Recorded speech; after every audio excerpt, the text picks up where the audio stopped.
2019년 말에 드디어 우리 교회가 어려웠던 이 교회 건축을 시작을 했습니다. 교회 건축을 시작하고 바로 뭐가 터졌죠? 코로나가 찾아왔습니다. 교회 공사는 늘어나고 성도들은 보이지도 않고 정말 어려운 가운데 교회 건축을 했습니다.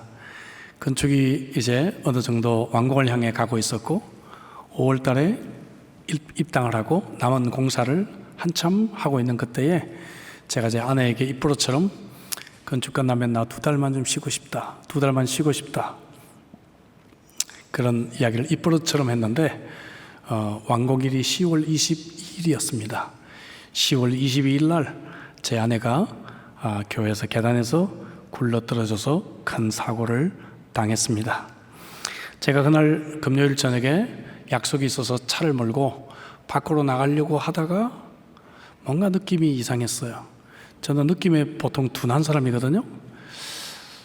이상하다, 무슨 소리가 들리는 것 같고, 그리고 뭔가가 불길한 예감이 듭니다. 그래서 차를 진입로에서 세웠다가 괜찮겠지, 브레이크에서 발을 떼서 엑셀을 밟고 나가려고 하다가 다시 브레이크를 밟았어요. 뭔가 한번 확인해 봐야 되겠다. 그리고 차에서 내려서 보니까 제 아내가 계단에서 굴러떨어져 쓰러져 있는 것을 보았습니다.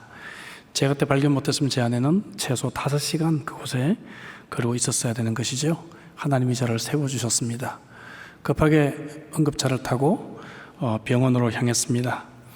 1차, 2차 뇌 응급수술을 했는데 수술을 마치고 의사가 좋은 얘기를 하지 않습니다. 피가 멈추지를 않는다. 뇌압이 너무 높다. 가족이 있느냐? 여러분, 그 얘기 무슨 얘기인지 아시죠? 가족이 있느냐? 상황이 좀 어렵게 돌아가고 있었습니다. 그러더니 의사가 집에 가려고 하다가 다시 한번 점검을 하더니 막 뛰기 시작하면서 스캔 다시 하고 수술 또 해야 될 것 같다. 3차 수술까지 응급으로 했습니다. 했지만 역시 의사의 이야기는 좋지가 않습니다. 피를 다 닦아내고 했지만 너무 많은 피를 흘렸고 뇌에서, 그리고 피가 멈추지를 않는다. 뇌압이 너무 높다. 한국에 있는 딸에게 오라고 해라.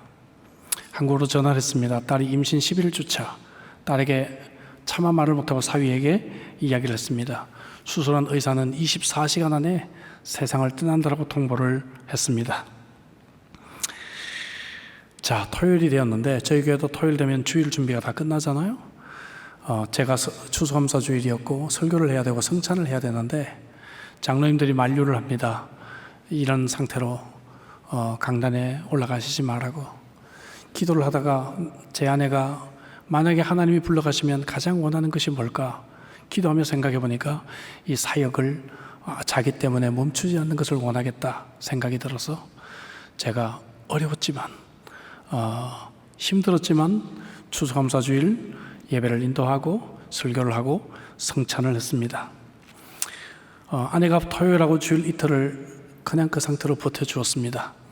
중환자실에서는 저를 밖에 나가지 못하게 했지만 저녁 주일날 아침에 일찍 아내를 면회를 하고 아내 손을 잡고 기도해주고 찬송을 불러줬습니다.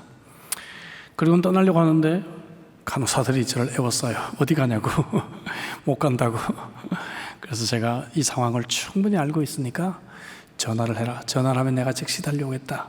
그렇게 얘기를 하고 교회로 와서 제가 이 강대상에 핸드폰을 켜놓고 설교를 하고 성찬을 했습니다.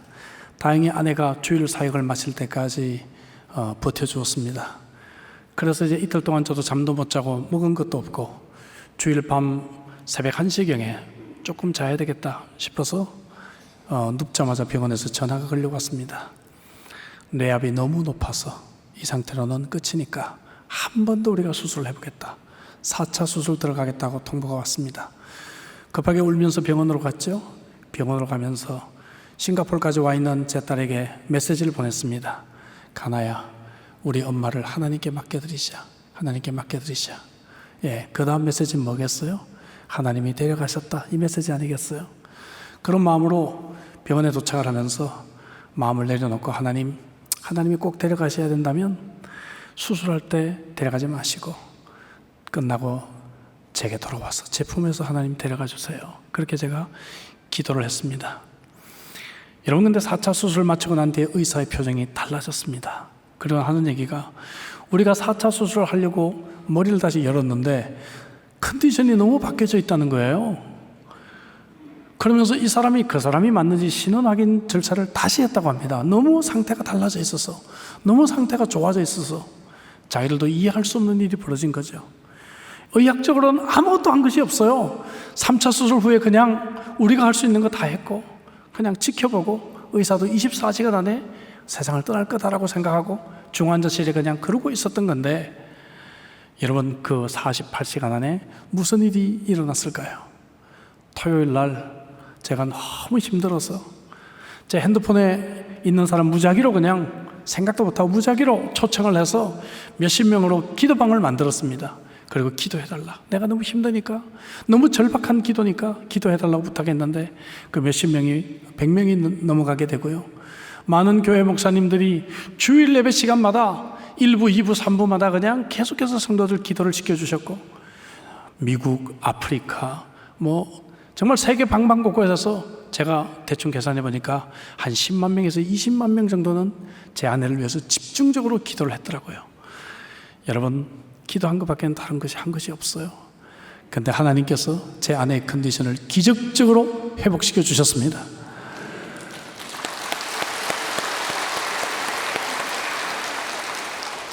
정말 하나님께만 영광을 돌려야 되죠. 의학적으로 설명할 수 없는 일이 일어났고, 의사들도 4차 수술을 하면서 살릴 수 있겠다. 그래서 4차 수술을 마치고 피가 드디어 멈췄고 내 암만 잘 컨트롤하면 된다. 그때부터 이제 코마 상태로 들어가게 됐고요. 수술을 전부 8번을 했습니다. 8번 수술을 하고, 여러분, 이번에 저와 함께 우리나라 왔고요.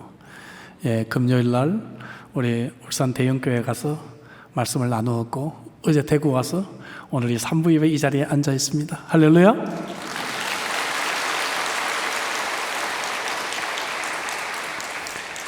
저와 같은 상황을 만난 사람은 소망이 없으면 1초도 숨쉬기가 어려울 것입니다. 근데 저만 그럴까요? 사람들이 다 그렇겠죠. 음식이 없이는 우리가 몇 주를 살 수가 있고, 물이 없이는 며칠을 버틸 수가 있어요.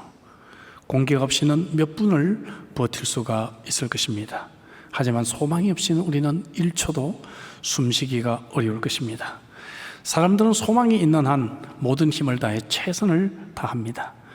그러면 여러분들은 어디에 인생의 소망을 두고 살아가십니까? 사람들은 대부분 하나님이 아닌 다른 곳에 소망을 두고 있어요. 돈에 소망을 두고, 부동산이나 주식을 투자하고 늘 올랐나 내렸나 그거 보면서 소망을 두고, 자녀에게 올인하며 자녀에게 소망을 두고 그렇게 키웠다가 낙심하기도 합니다. 골프라든지 낚시, 여행, 이런 취미에 소망을 두는 사람도 있습니다. 저희 같은 이민자들은 1년에 한 번 한국 오는 거, 여기에 소망을 두고 살아가는 사람들이 있습니다. 그러나 여러분, 소망을 하나님께 두지 않기 때문에 얼마나 많은 사람들이 결국 소망 없이 인생을 살아가는지 알 수가 없어요. 낙관주의를 소망으로 착각하는 사람들이 있습니다. 낙관주의는 실제로는 그렇지 않은데 모든 것이 그냥 잘 될 거야 생각하는 거죠. 현실과 동떨어져 있는 거죠. 물론 비관주의보다야 심리적으로 도움이 되지만 낙관주의 그 자체는 아무런 문제를 해결할 수가 없습니다. 데이트하는 여자들이 가장 실수하는 것이죠. 이 남자 지금 이래도 나하고 결혼하면 분명히 나쁜 짓 고치고 변화될 거야 착각을 하죠. 여러분, 우리 자매님들 제 말에 공감하시죠? 남자가 가장 좋을 때는, 멋있을 때는 결혼하기 전입니다. 헤어스타일 신경 쓰고, 옷 입는 거 신경 쓰고, 여자를 아주 멋진 식당에 데리고 가죠. 근데 결혼하고 나면 마음 놓고 나쁜 짓 합니다. 그죠? 밤새워 게임하고요, 이불 속에서 방구 끼고 별거 다 하죠. 구약 성경에 나오는 거짓 선지자들, 피상적 낙관주의를 외쳤던 사람들이죠. 예레미야 6장 14절에 그들이 내 백성의 상처를 가볍게 여기면서 말하기를 평강하다 평강하다 하나 평강이 없도다. 백성들의 상처를 너무 가볍게 여깁니다. 저도 이번에 한 가지 안 것이 있어요. 사람들이 이 형편을 잘 알지 못하고 그냥 목사님 괜찮을 거예요, 사모님 그냥 괜찮으실 거예요. 제 마음속에 걱정해주는 마음은 좋지만 이 상태를 좀 알기나 할까? 그런 마음이 있더라고요. 여러분, 현실은 그렇지 않은데 그냥 평강을 외치는 것이죠. 얼마나 많은 사람들이 오늘 이 낙관주의를 소망으로 착각하고 그것에 의지해서 인생을 살아갑니까? 또한 막연한 기대, 이것을 소망으로 생각해요. 마치 복권 한 장 사고 로또를 한 장 사고 그것에 모든 희망을 걸고 있는 것 같습니다. 어떤 경우는 약간의 기대가 있는 소망이 있죠. 뭔가 시도하고 노력하면서 잘 되기를 바라는 것입니다. 이번에 나하고 비슷한 그러한 사람을 선보러 가면서 이번에 좀 잘 돼서 좋은 사람 만나서 금년 가기 전에 결혼했으면 좋겠다. 물론 그렇게 되기를 원해요. 그렇게 되는 경우도 있습니다. 그러나 훨씬 더 많은 경우 여러분, 우리의 소망은 이루어지지 않는 경우들이 있어요. 사랑하는 형제자매 여러분, 우리의 진정한 소망은 하나님밖에 없는 줄로 믿습니다. 욥기 8장 13절에 하나님을 잊어버리는 자의 길은 다 이와 같고 저속한 자의 희망은 무너지리라 말씀하고 있습니다. 하나님을 잊어버리는 자는 소망이 없습니다. 하나님으로부터 멀어질수록 소망도 멀어지고 하나님께 가까이 다가갈수록 소망도 커집니다. 오늘 우리가 가진 확실한 소망은 무엇일까요? 오늘 본문에 이 확실한 소망을 우리들에게 알려주고 있어요. 핵심이 무엇인가? 그것은 바로 우리의 구원인 줄로 믿습니다. 19절에 보니까 우리가 이 소망을 가지고 있는 것은 영혼의 닷 같아서 튼튼하고 견고하여 휘장 안에 들어가나니, 휘장 안에 들어간다. 이 말은 예수님으로 말미암아 구원을 받았다는 것을 의미합니다. 구약시대는 오직 대제사장만이 들어갈 수 있었지만 예수님의 십자가 구속으로 말미암아 이제 모든 믿는 자들이 담대히 하나님을 만나게 된 것이죠. 이런 믿는 자는 확실한 구원의 소망이 있습니다. 히브리서 11장 1절에 믿음은 바라는 것들의 실상이요 보지 못하는 것들의 증거니 소망 없이 믿을 수 없고 믿음 없이 소망을 가질 수가 없습니다. 믿음은 소망을 가져오고 또 반대로 소망은 믿음을 성장하게 합니다. 천국에 소망이 없는 자가 어떻게 천국을 믿을 수가 있어요? 또 반대로 천국을 믿는 자가 어떻게 절망만 하고 주저앉아 있을 수 있단 말입니까? 제가 제 인생에서 가장 힘든 지난 10개월을 버티고 이렇게 여러분들 앞에 설 수 있는 것, 그것은 구원에 대한, 영생에 대한 분명한 소망이 있기 때문입니다. 근데 이 소망의 성격은 무엇일까요? 19절을 다시 볼까요? 우리가 이 소망을 가지고 있는 것은 영혼의 닷 같아서 튼튼하고 견고하여. 여러분, 이 소망은 견고하고 그리고 신뢰할 수 있는 닷이다 표현합니다. 이 소망은 확실합니다. 이 소망은 변하지 않습니다. 이 소망은 안전합니다. 그리고 책임을 지는 소망이어서 믿을 수 있고 인생을 걸어볼 수 있는 소망입니다. 닷이라고 표현했어요. 닷. 소망은 영혼의 닷이다. 배에 닷이 있는 것을 아시죠? 그림을 보면 닷이 저거구나 금방 이해하시죠? 닷은 두 가지 큰 기능이 있습니다. 배가 표류하는 것을 막아줍니다. 닷을 내리면 배는 이 작은 범위 안에서만 표류합니다. 우리 인생도 하나님을 떠나 표류할 때 닷이 필요합니다. 그것이 바로 소망이라는 것이죠. 두 번째 이 기능은 배가 풍랑 가운데서 안전하도록 도와줍니다. 원래 이 닷은 무거운 바위를 사용했어요. 제가 설교 준비를 하면서 좀 자료를 뒤져보니까 과거에 무려 75톤이나 되는 이 바위를 닷으로 사용했다고 합니다. 닷은 바다의 깊은 바닥에 훅을 꽂아서 배가 폭풍우 속에서도 뒤집혀지지 않고 안전하도록 도와줍니다. 배가 크면 클수록 더 큰 닷이 필요한 것이죠. 우리 인생이 깊은 바다 가운데서 풍랑을 만날 때도 이 소망의 닷이 필요한 줄로 믿습니다. 하나님이 부르신 소명이 크면 클수록 더 큰 소망의 닷이 필요합니다. 그런데도 많은 사람들은 하나님을 외면하고 술이나 돈이나 약이나 도박이나 섹스나 쾌락이나 휴가나 이런 것들로 인생의 닷을 삼고 풍랑을 이기려고 하는 경우들을 참 많이 봅니다. 여러분, 그런 인생은 침몰하고 말 것입니다. 그러나 하나님의 소망은 튼튼하고 신뢰할 만하며 닷과 같이 우리를 지켜줄 것입니다. 그러면 이 소망의 근거가 무엇일까? 어떻게 이 소망을 우리가 믿을 수가 있을까? 그것은 오늘 본문의 하나님의 약속과 하나님의 품성 때문에 믿을 수가 있다고 말합니다. 13절에 보니까 하나님이 아브라함에게 약속하실 때 가리켜 맹세할 자가 자기보다 더 큰 이가 없으므로 자기를 가리켜 맹세했다. 이 성경의 문화에서는요, 어떤 중요한 맹세를 할 때 나보다 더 큰 사람을 걸고 맹세하면 확실한 맹세예요.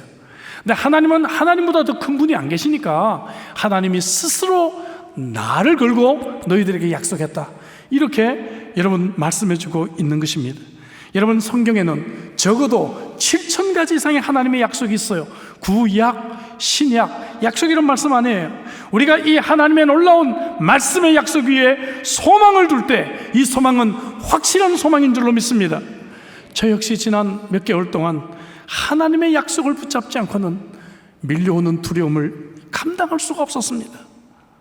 이 소망의 확실한 근거는 또 하나, 약속하신 하나님의 품성 때문에 18절에 보니까 이는 하나님이 거짓말을 하실 수 없는 이 두 가지 변하지 못할 사실로 말미암아, 하나님의 품성은 거짓말을 못하시기 때문에, 그리고 하나님이 자기를 걸고 맹세했기 때문에, 이 두 가지 사실 때문에 우리가 가지고 있는 이 소망은 확실한 소망이라고 성경이 우리들에게 알려주고 있는 것입니다. 제 아내가 4차 수술을 마치고 난 뒤에 코마 상태에 들어갔습니다. 이제 이 코마 상태는 언제 깨어날지 아무도 알 수가 없어요. 제가 아는 어떤 분은 27년째 코마입니다. 그리고 그냥 그 상태로 버티고 있는 것이죠. 하나님의 은혜로 31일 만에 코마에서 깨어났습니다.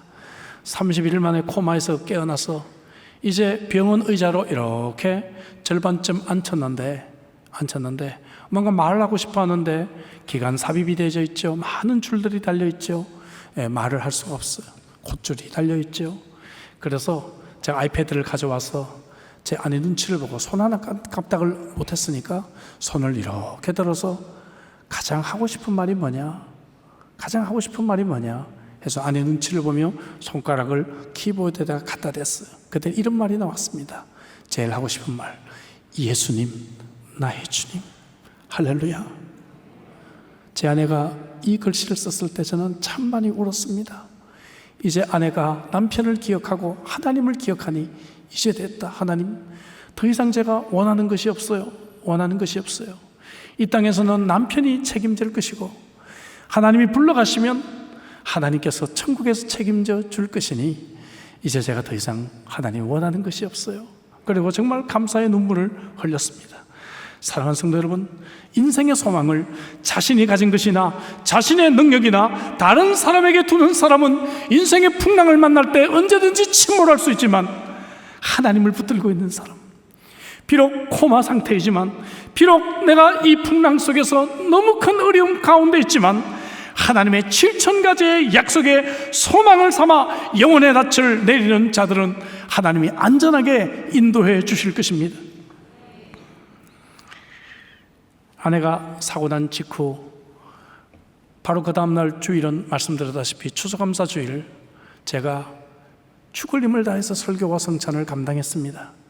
그때 추수감사 주일날 제가 감사의 조건 20가지를 설교 마지막에 했는데 교인들이 눈물바다가 되었고, 그때 그 설교는 정말 많은 분들이 인용을 해주셨습니다. 그리고 난 뒤에 2주 동안 제가 강단에 서지를 못했습니다. 아내가 코마 상태에 있었고 참 너무 힘든 그런 고통의 하루하루였죠. 근데 아내가 이제 조금씩 몸을 움직이고, 어쩌면 하나님이 아내를 살려주시고 코마 상태를 좀 일찍 깨나게 하실 수도 있다는 희망이 조금 보이면서 세 번째 주일날 11월 14일날 제가 강단에 복귀를 했습니다. 그때 그 어려운 3주 동안에 제가 읽은 책이 하나 있습니다. 릭 워런 목사님이 쓰신 The Hope You Need라고 하는 책입니다. 한국말로 번역이 됐는지 잘 모르겠어요. 제가 이 책을 선택해서 읽은 이유는, 진작부터 읽어야 되겠다고 책은 준비해 놨지만 읽지 못하고 있다가 읽은 이유는, 릭 워런 목사님이 이 책을 저술하고 있던 바로 그때에 중간에 아들 매튜가 우울증으로 자살을 하게 됩니다. 여러분 생각해 보세요. 세계를 대표하는 교회 담임 목사님 아들이 우울증을 앓다가 자살을 했어요. 자살을. 그래서 목사님이 사역을 하지 못하고 얼마 기간 동안에 모든 걸 내려놓고 있었습니다. 그러다가 다시 회복을 하고 이 책을 이제 마감을 해서 출판했기 때문에 어쩌면 나의 이 고통을 어느 정도 알 수 있는 책이겠구나 해서 그 책을 읽기 시작했어요. 우리 고로 목사님은 이 책에서 오늘날 사람들이 낙심하는 이유를 10가지를 소개하면서 주님이 가르치신 기도로 이 소망의 열쇠를 해석하고 있었습니다. 제가 그 내용을 짧게 작은 부분 인용을 하면서 오늘 말씀과 적용으로 시도해 보려고 합니다. 첫째, 사람들이 낙심하는 이유는 고독하기 때문입니다. 군중 속에 있지만 고독합니다. 집 안에 살고 있지만 고독합니다. 그러나 주님께서 가르치신 기도는 마태복음 6장 9절 앞부분에 하늘에 계신 우리 아버지여로 시작을 하지 않습니까? 하늘에 계신 하나님이 바로 나의 아버지고 우리 아버지 1인칭입니다. 멀리 계신 하나님이 아닙니다. 바로 나의 아버지라고 하는 것이죠. 하나님은 결코 나를 포기하지 않았다는 것입니다. 요한복음 14장 18절에 고아와 같이 우리를 버려두지 아니할 것이라고 약속해 주셨습니다. 내 이 눈물 가운데, 내 이 고통 가운데 하나님은 가까이 계시고 우리를 위로하시고 우리를 돌보시는 하나님이라고 우리에게 말씀해 주고 있어요. 이 아버지 때문에 우리는 소망을 가질 수가 있는 것입니다. 저는 꿈을 잘 꾸지도 않고 꿈을 잘 믿지도 않는 사람인데, 근데 말입니다, 어디서 많이 듣던 말 같죠? 그런데 말입니다, 아내가 중환자실에서 코마 상태로 있을 때 제가 생생한 꿈을 2번 꾸었어요. 어느 날 아내가 왼쪽 눈도 살그머니 절반 정도 뜨고 발끝도 조금 움직이면서 희망을 가졌다가 그 다음 날은 조금도 움직이지 않아요.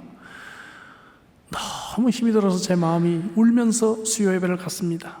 그러고 나서 울면서 기도하다가 밤만 12시까지 하다가 잠깐 잠이 들었는데 새벽 한 3시경에 꿈을 꿨어요. 꿈을 꿨는데 외출한 아내에게 제가 전화를 하는 꿈이었는데 너무 생생했어요.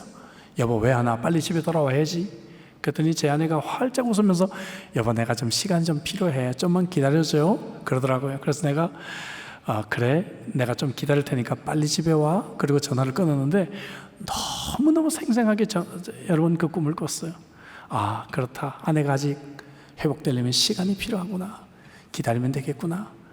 너무 큰 위로가 되었어요. 그리고 며칠 있다 또 꿈을 꿨는데 이번에는 아내가 너무 건강한 모습으로 제 옆에 있는 거예요. 그러면서 의식이 없을 때 딸이랑 싸웠다고 저한테 일러 바치기까지 했습니다. 너무너무 생생한 꿈을 꾸고 나니까 하나님이 아내를 내게 다시 돌려주시겠구나, 너무 큰 위로가 되었습니다. 실제로 그 꿈 다음 날 아내가 조금씩 더 움직이기 시작하면서 기적적으로 의식이 돌아오게 되었습니다. 사랑하는 형제자매 여러분, 하나님은 참 좋으신 하나님이신 줄로 믿습니다. 꿈을 잘 믿지 않는 자에게 꿈으로 위로해 주시는, 가까이 계시는 우리 아버지인 줄로 믿습니다. 하나님을 우리 아버지로 믿는 자들에게는 여러분 고독하지 않고 우리는 소망을 가질 수가 있습니다. 두 번째, 우리는 무능 때문에 낙심합니다. 내가 능력이 없으니까, 내가 나를 통제할 수 없어요, 변화할 수 있는 힘이 나에게 없습니다. 그래서 9절 뒷부분에 무엇이라고 기도합니까? 이름이 거룩히 여김을 받으시오며. 여러분, 나는 무능하지만, 내 이름은 힘이 없지만 하나님의 이름은 능력이 있습니다. 할렐루야. 여호와의 이름이 성경에 얼마나 많이 나와요. 대표적인 것으로 여호와 이레, 여호와 삼마, 여호와 니시, 여호와 샬롬. 좀 어려운 거 해볼까요? 여호와 로이, 목자란 말씀이죠. 여호와 치드케누, 의로우신 하나님, 여호와 체바오트, 만군의 여호와. 제가 지난 10개월 동안 가장 많이 붙여왔던 하나님의 이름은 여호와 라파, 우리를 치료하시는 하나님. 사랑하는 우리 형제 자매 여러분, 나는 무능하지만, 나는 아무것도 할 수 없지만, 저는 저의 철저한 무능을 이번에 깨달았습니다. 내가 그저 의식 없는 코마 상태에 있는 안에 손잡고 있는 것밖에 내가 할 수 있는 것이 없구나, 아무것도 할 수 없는 그런 무능한 자이지만 우리 하나님의 이름은 능력이 있는 줄로 믿습니다. 사랑하는 성도 여러분, 정말 이 하나님의 이름에 능력과 권세가 있음을 믿는 자, 그런 자들은 소망이 있습니다. 세 번째, 우리가 낙심하는 이유는 모든 것이 무의미하고 목적을 상실했기 때문이에요. 그래서 10절에 우리가 어떻게 기도합니까? 나라가 임하옵시며, 그렇게 기도하는 것이죠. 여러분, 이 땅에서는 내가 실패하고, 이 땅에서는 심지어 내가 죄를 짓고, 이 땅에서는 내가 인생을 헛산 것 같지만, 그럼에도 불구하고 우리는 이 땅에 목적이 있는 자가 아니라 하나님 나라의 목적이 있는 자인 줄로 믿습니다. 하나님은 심지어 우리의 실패와 우리의 좌절과 우리의 잘못된 선택과 심지어 우리의 죄까지도 하나님은 합력하여 선을 이루시는 하나님이세요. 하나님의 나라를 위해 선으로 이끄시는 그 하나님이십니다. 잘 아는 성경 구절 로마서 8장 28절을 우리가 알거니와 하나님을 사랑하는 자 곧 그 뜻대로 부르심을 입은 자들에게는 모든 것이 합력하여 선을 이루느니라. 할렐루야. 아내가 의식이 희미하게 돌아오면서 기도 제목을 한번 써보라고 했어요. 아직 손에 힘이 없고 글씨를 너무 삐뚤삐뚤하게 쓸 수밖에 없지만 연습도 할 겸 기도 제목이 있으면 좀 적어보라고 했어요. 그때 제 아내 첫 번째 기도 제목이 뭐였는지 아십니까? 비전 센터를 빨리 완공시켜 주세요. 잘 안 보이죠? 글씨가 너무 삐뚤기도 해요. 아내는 지금 이게 다 기억을 못해요. 이번에 설교 들으면서 내가 그랬나 생각하는데, 제 아내의 마음은 늘 교회 건축이었습니다. 건축하고 난 뒤에 사모라서 돈을 벌지를 못하니까 내가 어떻게 헌금을 할까? 그래서 빈병을 주기 시작했어요. 빈병을 리사이클하면, 재활용하면 10센트, 100원을 주거든요. 예. 늘 가는 곳마다 새벽 기도마다 빈병을 모으고 하니까 성도들이 보다 딱 해가지고 자기들도 모아서 가져오게 되고요. 한국에서 왔던 목사님이 이 교회 사모가, 담임목사 사모가 골목마다 뒤지면서 빈병 줍는 거 보고 너무 마음이 아파서 건축 응원 보내주시고 제 아내가 쓰러지고 난 뒤에 제 아내 짐을 조사하고 정리를 했는데 빈병 5,300개를 이제 갖다 주고 530불을 헌금하려고 모아두었더라고요. 제 아내 마음은 늘 교회 건축이었어요. 그 첫 번째 기도 제목이 비전센터를 빨리 완공시켜 주세요. 아직 의식이 힘이 안 돼. 그 기도를 제일 먼저 기록을 했습니다. 그래서 이걸 어떻게 할까 하다가, 그래 우리 같이 기도하자. 며칠은 그냥 같이 기도했어요. 완공이 되었지만 며칠은 같이 기도했어요. 어느 날 제가 기도하고 얘기해 줘야 되겠다 싶어서 제 아내에게, 여보 이제 드디어 교회가 완공이 되었어 라고 설명을 해줬더니, 아직 의식도 희미하고 손에 힘도 하나도 없는데 이 양손을 있는 힘을 다해 들어 올리더니 이렇게 박수를 치는 거예요. 박수를 치면서 눈이 이렇게 떠지면서 박수를 치는 거예요. 제 아내의 마음속에는 교회 건축, 하나님 나라, 교회가 그 마음에 차지하고 있었습니다. 사랑하는 성도 여러분, 이 땅에 소망이 있는 자들은 매일이 무의미하고 매일 목적 없는 삶이 될 수도 있어요. 시니어 시대를 맞이하면서 무엇을 위해 인생을 살아갈까 허무한 사람들이 많아요. 지나왔던 세월들을 돌아보면 눈물이 앞을 가리는 인생들이 많습니다. 그러나 여러분, 하나님 나라의 의미를 두고 하나님의 교회의 목적을 두고 하나님의 나라를 위해 인생의 의미를 두는 자에게는 소망이 있는 줄로 믿습니다. 네 번째, 상실의 슬픔 때문에 우리는 낙심합니다. 그래서 우리는 10절 뒷부분에 뜻이 하늘에서 이룬 것 같이 땅에서도 이루어지다, 이렇게 하나님의 뜻을 위해 기도하며 소망을 회복하는 것입니다. 여러분, 하나님의 뜻은 이 땅에서 완벽하게 이루어지지 않습니다. 우리는 때때로 그 이유를 알 수가 없어요. 그러나 하나님이 어떨 때는 내 소망과 내 기대를 하나님께서 들어주시지 않을 때가 있습니다. 그러나 여러분, 천국에서는, 영원한 나라에서는 하나님의 뜻이 이루어질 줄로 믿습니다. 그곳에는 훨씬 더 많이, 훨씬 더 완벽하게 이루어질 것입니다. 우리의 뜻이 아니라 하나님의 뜻이 이루어지기에 기도하는 사람들은 이 땅에서 이해할 수 없는 상실의 슬픔을 이겨내고 소망을 회복할 수가 있습니다. 사도행전 21장을 읽다가 제가 큰 위로를 받았습니다. 바울이 이방 선교를 마치고 예루살렘으로 돌아가다가 가이사랴 지방에 잠깐 성도들과 함께 머물면서 기도하는 장면입니다. 근데 성도들이 기도하다 보니까 바울이 예루살렘 돌아가면 죽는다는 것을 알았습니다. 가지 말라고 이제 간청을 하는 것이죠. 그 다음 13절 14절 보니까 바울이 대답하여, 여러분이 어찌하여 울어 내 마음을 상하게 하였느냐? 나는 주 예수의 이름을 위하여 결박당할 뿐 아니라 예루살렘에서 죽을 것도 각오하였노라 하니, 그가 고난을 받지 아니하므로 우리가 주의 뜻대로 이루어지다 하고 그쳤노라 했어요. 매우 감동적인 장면입니다. 여러분, 바울은 내가 죽게 되더라도, 이 땅에서 내가 생명이 다할지라도 하나님의 뜻을 수용할 준비를 하고 있다라고 그가 말하고 있는 것이고, 사랑하는 교우들은 정말 사랑하는 이 목회자를 죽음의 길로 내보내면서도 주의 뜻이 이루어지다라고 기도하며 소망을 붙들고 있는 모습이죠. 인생의 큰 상실을 경험할 때 우리는 하나님의 뜻이 어디 있는지를 물어볼 수 있어야 합니다. 여러분, 그것 외에는 우리가 소망을 가질 곳이 없어요. 그것만이 우리 인생의 소망이기 때문에 그렇습니다. 다섯 번째, 우리는 결핍 때문에 낙심합니다. 필요한 것이 있는데 없어요. 돈이 부족해요. 안정적인 직장이 없습니다. 가난에 갇혀서 헤어날 길이 없습니다. 내가 너무 부족한 것이 많다고 생각이 들어요. 그래서 우리는 낙심합니다. 11절에 그래서 기도하는 것이죠. 오늘 우리에게 일용할 양식을 주옵시고. 할렐루야. 여러분, 한 달의 양식이 아닙니다. 몇 주간의 양식이 아닙니다. 오늘 하루의 양식을 구해야 하고, 하나님은 우리에게 딱 필요한 그 하루의 양식을 공급해 주시는 것을 믿을 때 우리는 소망을 다시 가질 수가 있습니다. 제 아내가 사고 난 이후로 10개월째 제가 살림을 하고 있잖아요. 살림을. 이거 해보니까 참 우리 가정주부들 제가 존경하게 됐습니다. 여러분 존경합니다. 예. 한 끼 식사가 이렇게 중요하고 힘든지 제가 몰랐어요. 예전엔 왜 미처 몰랐을까 싶어요. 예. 한 달 며칠이 아니라 한 끼의 식사를 위해서 이렇게 참 많은 힘이 드는구나. 그러면서 살림을 해보니까 이게 좀 할만해요. 이게 내가 살림에 은사가 있나 보다 요즘 제가 생각하고 있습니다. 제 아내가 연말까지 안식년을 줬는데 내년에 컴백해도 살림은 내가 계속 해야 되겠다는 마음을 지금 좀 갖고 있어요. 우리가 은사론 강의를 할 때 개발되지 않은 은사라는 표현을 합니다. 안 해봐서 못하는데 못한다고 생각하는 거죠. 해보면 또 잘하는 분야가 있거든요. 그죠? 그래서 내가 이게 살림을 개발되지 않은 은사인가 지금 요즘 헷갈리고 있습니다. 그릇을 착착착 씻어서 순서대로 딱 배열하는 것도 너무 재미있고, 쇼핑도 어떻게 하면 알뜰하게 하는지를 제가 요즘 많이 지금 터득하고 있어요. 근데 처음 할 때는 제가 살림을 어떻게 하는지 몰라가지고 막 했잖아요. 이 장갑도 끼고 해야 되고 핸드크림도 발라야 된다 하더라고요. 근데 그걸 제가 모르고 막 닥신대로 하다 보니까 3월 달에 제가 제 아내를 눕혀가지고 간신히 한국에 왔었어요.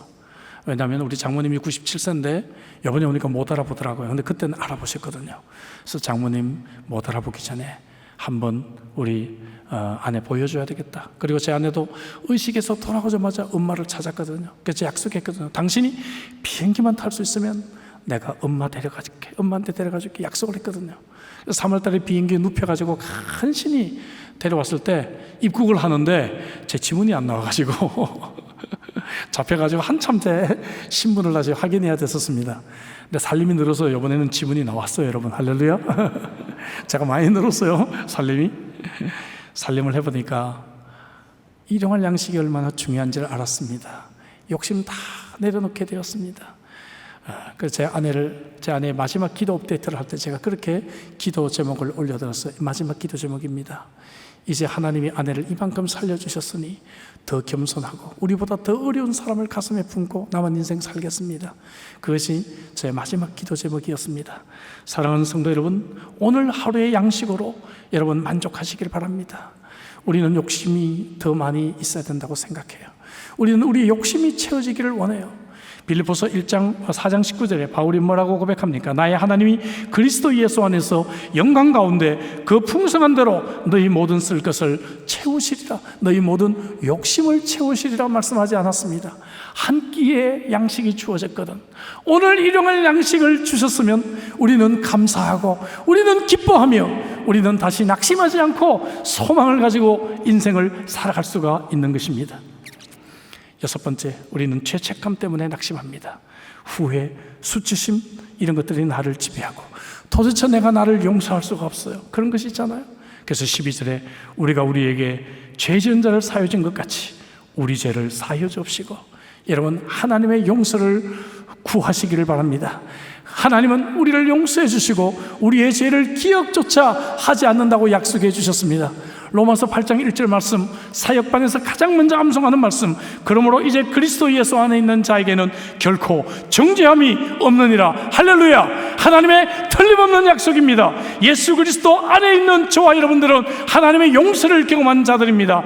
비록 내가 과거에 어떤 죄를 지었다 할지라도 예수님을 믿고 죄를 회개한다면 하나님은 우리를 용서해 주시는 하나님이십니다.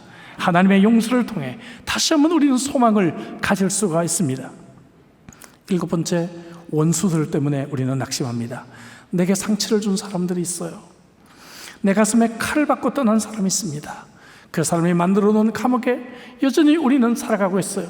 10년, 20년 전에 내 곁을 떠나갔지만 여전히 페이스북으로, 여전히 어떤 경로로 그 사람의 뒷조사를 하면서 그 사람이 만들어 놓은 이 감옥 속에서 헤어나지 못하고 있는 그러한 인생들이 있습니다.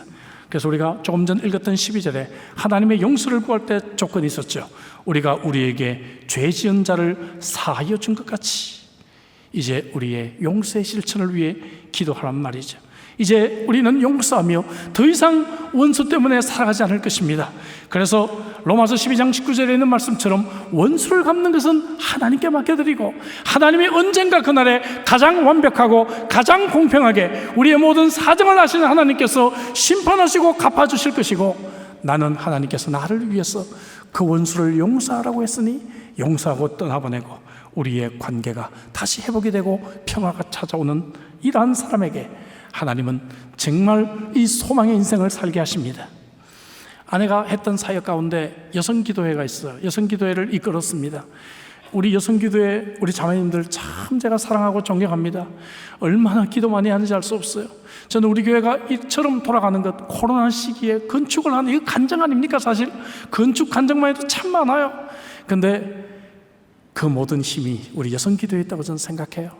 제 아내가 그 여성기도를 이끌었는데 여성기도회 팀들이 성탄 음악제 때 11월 둘째 주일날 아직 아내가 의식이 조금 돌아와서 막 손끝을 움직이며 재활하고 있을 텐데, 그때 이제 무대에 나와서 여성기도회 이름으로 발표를 하고 난 뒤에 아내의 사진이 들어간 현수막을 펼쳐 보였습니다. 손에 손을 잡고 함께 아내의 사진이 들어간 이 현수막을 펼쳤을 때 그때 우리 성도들 다 같이 울었습니다. 그래, 우리는 각자 싸우는 것이 아니라 우리는 하나다. 우리는 함께 있다. 얼마나 많은 목사님들이 제게 카톡을 보내주시고, 얼마나 많은 분들이 제게, 심지어 호주 목사님들은 우편으로 카드에다가 You are not alone, 당신 혼자가 아니야, 우리가 함께 있다라고 글을 써서 저를 위로해 주셨습니다. 그런 분들의 기도와 격려 덕분에 죽을 힘을 다해서 버틸 수가 있었습니다. 여러분, 아름다운 교제가 있는 사람은 낙심하지 않습니다. 사랑의 교제를 통해 진정한 소망을 가질 수가 있는 것입니다. 8번째, 우리가 유혹에 넘어가기 때문에 낙심합니다. 분명 잘못된 것이고 이렇게 안 살려고 결심하고 다짐하지만 나쁜 습관이, 어떤 중독이 나를 계속 넘어지게 합니다. 그래서 13절 앞부분에 우리를 시험에 들게 하지 마옵시고라고 기도하는 것입니다. 우리가 기도할 때 하나님은 우리를 유혹으로부터 지켜주실 것을 약속해 주셨습니다. 그래서 우리는 유혹에 넘어가지 않을 것입니다. 9번째, 두려움에 사로잡힐 때 우리는 낙심하게 됩니다. 세상에는 악이 존재합니다. 세상에는 고통이 있습니다. 왜 코로나로 우리의 가족이 죽어야 될까? 여러분, 이 땅이 안전하지 않은 곳이기 때문에 그래요. 이 땅에는 죄가 있고 이 땅에는 고통이 있습니다.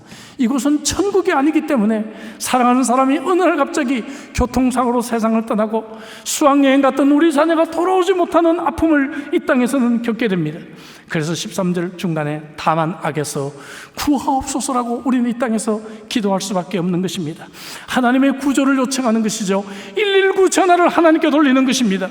제가 이 가장 힘든 순간에 붙들었던 가장 중요한 말씀, 시편 27편 1절 말씀, 우리 같이 한번 큰 소리로 같이 한번 읽어보겠습니다. 다 같이. 여호와는 나의 빛이요 나의 구원이시니 내가 누구를 두려워하리요. 여호와는 내 생명의 능력이시니 내가 누구를 무서워하리요. 여기서 나온 찬양 있죠. 하나님이시여, 하나님이시여. 설교 후에 함께 부를 텐데요, 제가 가장 많이 부르면서 참 붙잡았던 그러한 찬양입니다. 하나님께 우리를 보호해달라고 응급 기도를 하면 하나님은 우리를 도와주실 것입니다.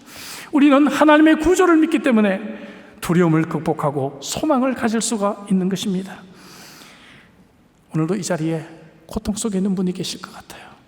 오늘 이 자리에 하나님께 119를 참으로 요청하고 있는 분들이 계실 것 같습니다.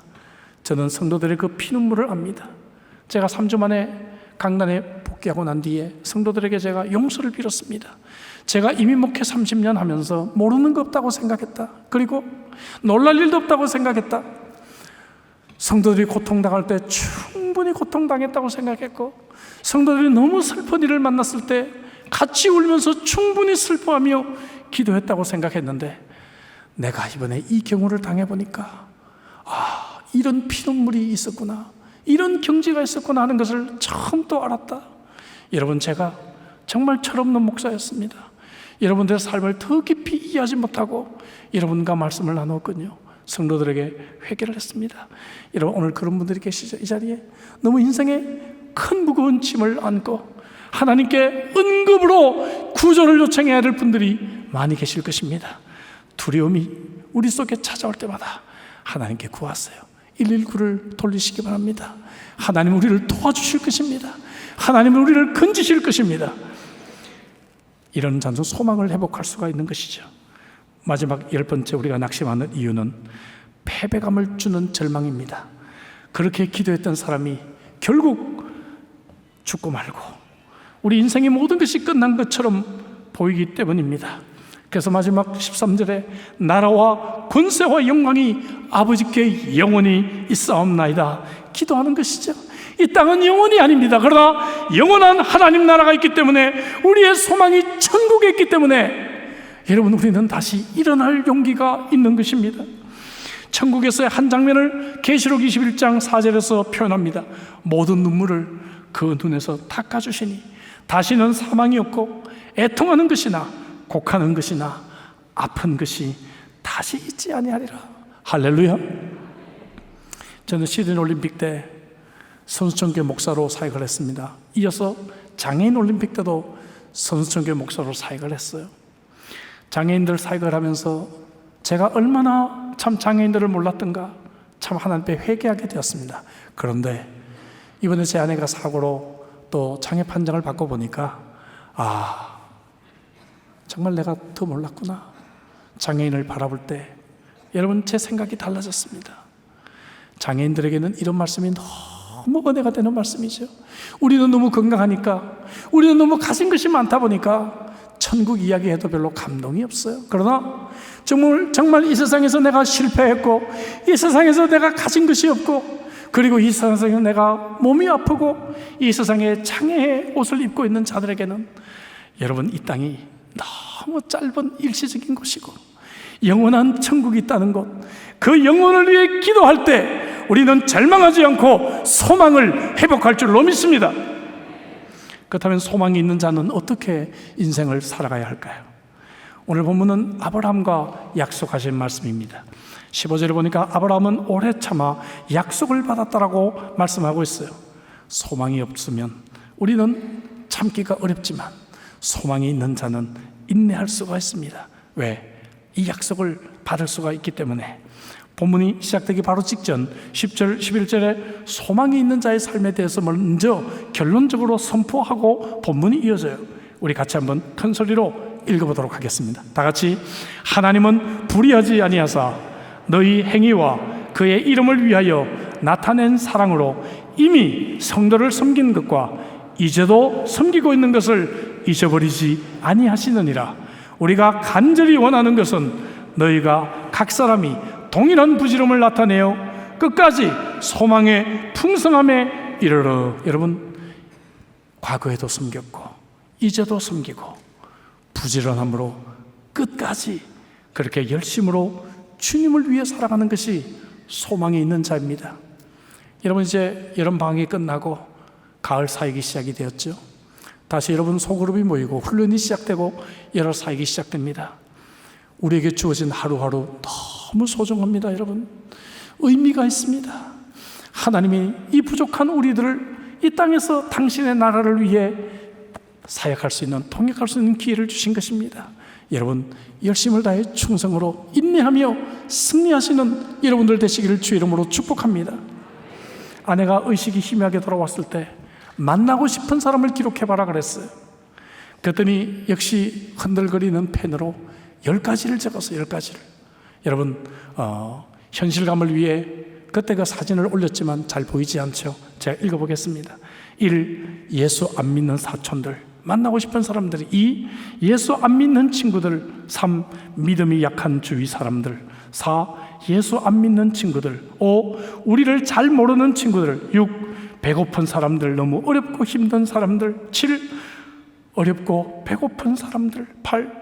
예수님에 대해 궁금해하는 사람들. 9. 이 세상에 대해 잘 모르는 사람들. 10. 예수님을 안 믿는 사람들. 아직 의식이 희미한데, 아직 의식이 희미하고 방금 한 얘기를 잊어버리는 그런 상황인데도 만나고 싶은 사람 10명을 전부 예수 안 믿는 사람 만나야 되겠다, 그들에게 이 복음을 전해야 되겠다는 마음으로 가득 차 있는 아내의 모습을 보게 되었습니다. 여러분, 이제 가을에 또 여러분 새생명 축제 하죠. 전도하기 위해 태신자를 찍어내야 되시죠. 여러분들이 만약에 천국문 앞에 갔다 온 사람이라면 누구를 만나기를 원하십니까? 여러분, 어떤 사람을 초대해서 어떤 이야기를 나누고 싶으십니까? 이 소망의 메시지, 내가 가지고 있는 이 인생의 소망의 메시지들을 그들과 함께 나누어야 되지 않겠습니까? 저는 오늘 소망에 대한 말씀을 했습니다. 왜 당장 소망이 이루어지지 않을까? 하나님은 우리가 인내함으로 믿음을 자라게 하십니다. 예수님께서도 그래서 누가복음 18장 1절에서 항상 기도하고 낙심하지 말아야 할 것을, 두 가지 사람이 있어요.